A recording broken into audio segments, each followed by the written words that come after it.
The BMW X5 is one of the best-selling luxury SUVs in America. Every year, tens of thousands of people sign the paperwork, take the keys, and drive off feeling like they've made it. But here's what almost nobody tells them. The sticker price, the number that made them nervous in the first place, is actually the smallest number in the entire ownership story. So if the purchase price isn't the real cost, what is? And why do so many owners get blindsided 2, 3, 4 years in? That's what we're breaking down today. Dollar by dollar, year by year, decision by decision. Let's be honest about why people want an X5. It's not a spreadsheet decision at first, it's an emotional one. It's the badge on the hood that says something without you having to say anything. It's the way the cabin feels when you close the door. Tight, quiet, expensive. It's the idea of a car that can do the school run on Monday and a road trip on Friday, and look good doing both.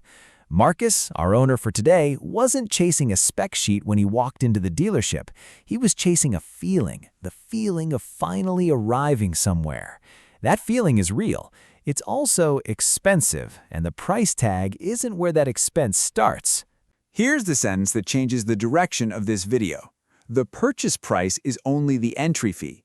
What happens after the handshake is a 5-year financial relationship, and like any relationship, it has good months, bad surprises, and a few conversations you didn't see coming.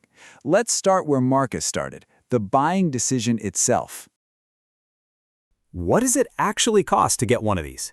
A typically equipped BMW X5 sells for somewhere around $81,000 brand new, though depending on trim, that swings anywhere from the high $70,000s for a base X-Drive 40i to well over $100,000 once you start adding the M60i performance trim and option packages.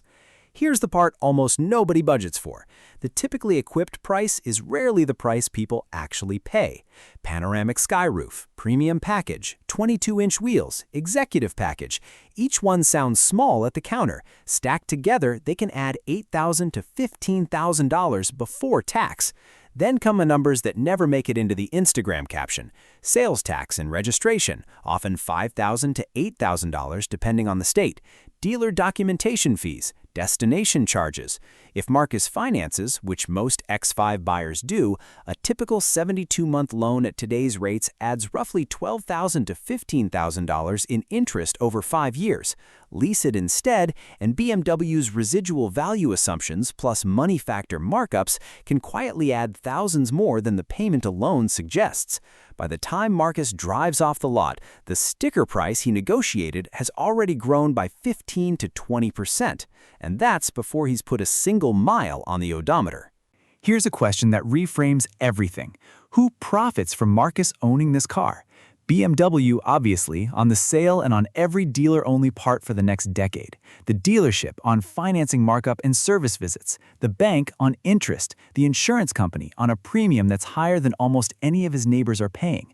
The fuel companies, because BMW recommends premium gas. The tire manufacturers, because performance tires wear fast and cost more to replace. Marcus isn't just buying a car, he's stepping into an entire economy that was built around keeping X5 owners paying, quietly, consistently for years. That's not a conspiracy, it's just how the luxury vehicle ecosystem is designed. Understanding it is the difference between being surprised by it and being prepared for it. Where does the money actually go year by year? Let's follow Marcus through 5 years because ownership isn't a single cost, it's a story with chapters. Year 1, the honeymoon. Everything feels included. The car is under full factory warranty, scheduled maintenance is often bundled in for the first few years, but 2 bills show up almost immediately that nobody warned him about. Insurance, which lands around $3,000 to $3,400 a year for a typical driver profile, noticeably more than his old sedan, and fuel, because the X5 recommends premium and drinks more of it than the crossover it replaced. Year 2, routine reality. The new car glow fades into normal ownership. Brake pads on a vehicle this heavy and powerful don't last as long as people expect. New tires, often run flats, which can't be patched and must be replaced in pairs or full sets, become the first ouch moment, sometimes $1,200 to $1,800 for a set. Year 3, the warranty cliff. This is the year everything changes. BMW's standard warranty is typically 4 years, and as it approaches its edge, owners start hearing about things that used to be free. An air suspension sensor, a trim rattle, an electronic module. None of it is catastrophic, but all of it now comes out of pocket, and BMW labor rates are not mainstream labor rates. Year 4, depreciation accelerates, then slows. By now, the X5 has already lost roughly half its original value. Luxury vehicles depreciate faster in the early years than almost any other cost category. A car that cost $81,000 new is often worth somewhere in the low to mid $40,000 at this point. The good news, from here, the rate of loss starts to level off. Year 5, the decision point. Warranty is long gone. A major service interval, often involving brakes, a battery, or suspension components, tends to land right around now. Marcus faces the real question: trade it in, sell it privately, or hold on and absorb the next round of repairs himself. That's the arc, not a list of numbers, a story with a beginning, a turn, and a decision at the end. Let's put real numbers on the table. Averaged across a typical X5 over 5 years at roughly 15,000 miles a year. Depreciation, about $40,000 to $42,000, by far the single biggest expense and the one people notice the least because it never shows up as a bill. Insurance, roughly $8,500 to $17,000, depending on driver profile, location, and coverage level. Fuel, around $16,000. Financing interest, roughly $12,000 to $15,000. Maintenance, $6,000 to $11,000. Repairs outside warranty, $3,000 plus. Taxes and fees, $8,000 plus.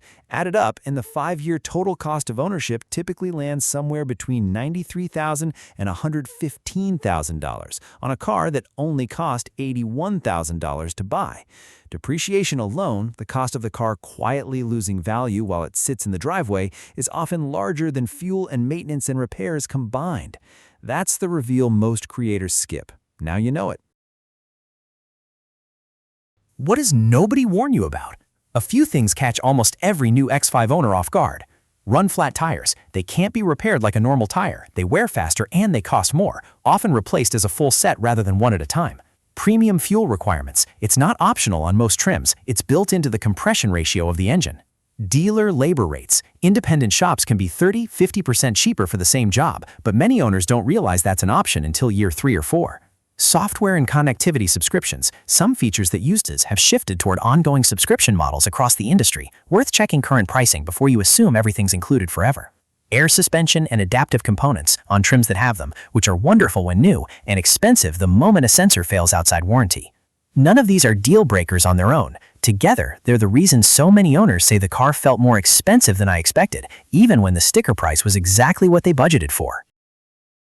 It's easy to just call something expensive. The more useful question is why. Big brakes and performance-oriented suspension components exist because the X5 is tuned to feel confident in speed. That's the same engineering that makes repairs pricier. Dealer-only parts pricing exists because BMW controls the supply chain tightly. Premium fuel exists because higher compression engines make more power per liter. Every expensive line item traces back to an engineering or business decision. Understanding the why turns frustration into informed expectations. Here's what actually helps. Buy certified pre-owned instead of new. Someone else absorbs the steepest depreciation curve, and CPO usually extends the factory warranty. Shop insurance annually, not once. Rates for the same car can vary by more than $100 a month between carriers. Find an independent BMW specialist once the factory warranty ends. Same expertise, meaningfully lower labor rates. Stay ahead of maintenance rather than reacting to it. Small, on-schedule services prevent the expensive cascading repairs that show up in years 3 and 4. Consider trims and option packages carefully at purchase. Certain performance packages and larger wheel sizes increase tire and suspension costs for the entire ownership period. The choice you make on day 1 echoes for 5 years. Time your resale before the next depreciation cliff, generally before a major service interval hits, not after. None of this makes the X5 cheap. It makes the cost predictable, and predictable is what turns anxiety into confidence. Numbers mean more in context. Over 5 years, the X5's total cost of ownership tends to run higher than a Lexus RX. Lexus's reputation for reliability and lower maintenance costs shows up directly in the 5-year total, above an Acura MDX, which trades some prestige for meaningfully lower running costs, roughly in line with or slightly below a Range Rover Sport, which carries a similar badge but a rougher reliability reputation. The X5 sits in the middle of its luxury SUV class, not the cheapest to own, not the most punishing either. Every episode in this series ends the same way, so you can compare apples to apples across every vehicle we cover. BMW X5, 5-year ownership scorecard. Purchase cost, high. Fuel cost, high. Insurance, high. Maintenance, moderate to high. Repair risk post-warranty, moderate to high. Depreciation, steep early then stabilizes. Comfort, excellent. Practicality, very good. Luxury feel, excellent. Reliability, average for the segment. Resale value, above average for a luxury SUV. Overall financial verdict, a car that rewards owners who go in with a 5-year plan and punishes owners who only budgeted for the purchase. So, is the BMW X5 worth it? If Marcus buys it for the badge and the feeling and stops thinking about it the moment he drives off a lot, the answer is probably no. The surprises will keep coming, and each one will feel like a betrayal. But if he buys it understanding the full 5-year picture, the depreciation curve, the insurance reality, the warranty cliff, the maintenance rhythm, the X5 becomes something else entirely, a predictable, manageable, genuinely enjoyable ownership experience. The car doesn't change. What changes is whether you walked in informed. That's the real economics of owning a BMW X5. If you want to see this exact breakdown for another vehicle you're considering, tell me which one in the comments. That's how we decide what we cover next.